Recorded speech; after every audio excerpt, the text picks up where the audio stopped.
Good afternoon, Ms. Beery. I am Audrey CABUNILLAS from AW1C. First question is, define what is management. Management is the process of planning, organizing, leading, and controlling resources, including people, finances, materials, and information, to achieve organizational goals efficiently and effectively. Explanation for this myth is management ensures that resources are used wisely and goals are met without waste. It involves decision making, coordination, and continuous improvement. Now, the question number 2 is, what are the functions of management and their definitions? First is planning, determining organizational goals and the best ways to achieve them. The second one is organizing, arranging resources and tasks in a structured way to implement the plan. Third one is leading or directing. It is guiding, motivating, and influencing people to work towards organizational objectives. Now the fourth one is controlling, monitoring progress, comparing results with plans, and making adjustments when needed. Now the explanation for this is these functions work together as a cycle. Planning sets the direction, organizing creates the structure, leading motivates action, and controlling ensures progress stays on track. Now the third one is activities involved in each function.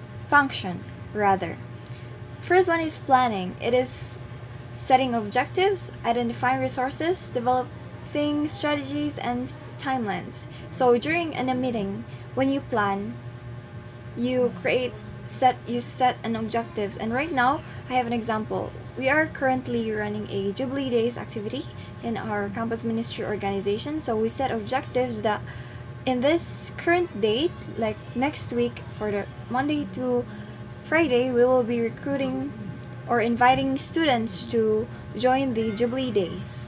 Now we identified the resources, the things that we needed to implement this room-to-room invitation to the students. And we also developed strategies to implement this, like we're going to have a flow and how are we going to present the room-to-room. Now the third one is organizing. This is defining roles and responsibilities, allocating resources, establishing reporting relationships. Now this in organizing is we assign the roles. As we have said earlier, in the planning, we decided to have a room-to-room invitation during our Jubilee Days. So in order for this to work, we have to organize ourselves, and we assign roles on the flow of the presentation. We assign roles on who's gonna present this in front of the students. Like for example, the first one is we're going to introduce Jubilee, so they assign me to do that. So we define roles and our responsibilities.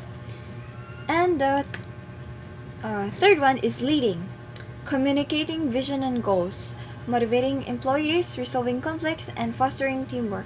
Now, when you do tasks, you cannot always do it alone. So you have to someone to lead you guys and have a teamwork. Now, communication is very important since you have to have the same goal and visions in accomplishing the task. And we have to motivate our employees or our teamwork rather as well. And we solve conflicts and foster teamwork.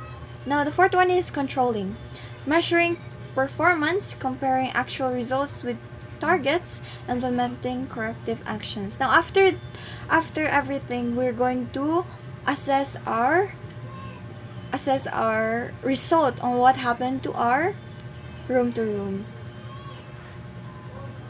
Now the fourth question is the 14 Principles of Management by Henry Fayol with personal understanding and importance. Now the first one is division of work. Specialization increases efficiency. So let's say for example, we have a student here who knows how to do financial reports.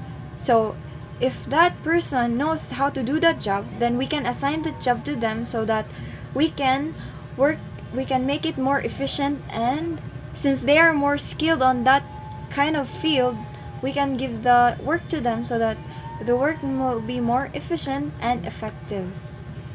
Now the importance of this is the employees become more skilled and productive. So if a employee or someone who's already skilled on that field, then he can do it more faster and more organized rather than a person who hasn't done who has not specialized on it. Now the second is authority. Managers must have the right to give orders. Importance: enable decision making and responsibility.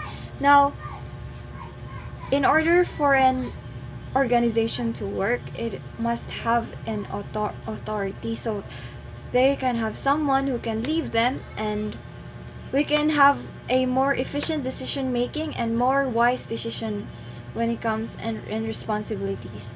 Now the third one is discipline. Employees must respect rules and agreements. So the importance of this is to maintain orders and accountability. So every employee, in order to have a smooth sailing in the company, the employees must respect the rules and agreement so that everyone can have a peaceful work life, and it also can maintain the order and accountability of each employees. Now the fourth one is unity of command. Each employee reports to one manager. Importance: it prevents confusion and conflict. So in this, if you have something to do, if an employee needs to do something, then they must report it to their manager so that their manager will be informed that they are going to conduct this kind of work to the company, and we can avoid confusion and conflict in the future. Because what if you created a project and then you did not inform the manager, and then suddenly it went downhill, the project went downhill. So now the manager will question you on what will happen to the company. It may go bad. Now the fourth one is unity of direction.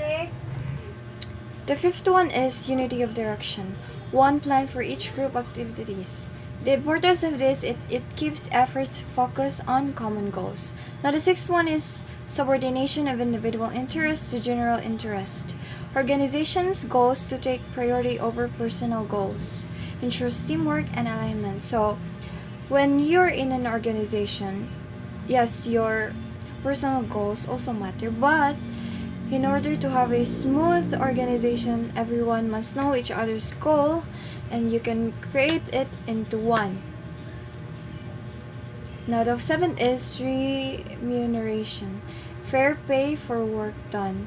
It motivates and retains employees. So if you pay an employee properly, then there's a high chance that they will stay in a company, because we don't want a logi in us. That's why. Now the eighth one is centralization. The degree to which decision making is concentrated. The importance of this is it balances control with empowerment. Now the ninth is color chain. Clear line of authority from top to bottom. Importance: it ensures smooth communication. Tenth is order. Right person in the right place. Materials in the right position. Importance: improves efficiency and reduces waste. Now 11th is equity. Kindness and fairness to all employees. Importance: it builds loyalty and trust. Now 12th is stability of tenure of personnel. It minimizes employer turnover. The importance of this is it reduces cost and keeps experienced workers. Now the 13th is initiative. Encourage employees to think and act independently. Importance: promotes creativity and problem solving. Now the 14th is esprit de corps. It promotes team spirit and unity. Importance: it increases harmony and cooperation. That is all, and thank you.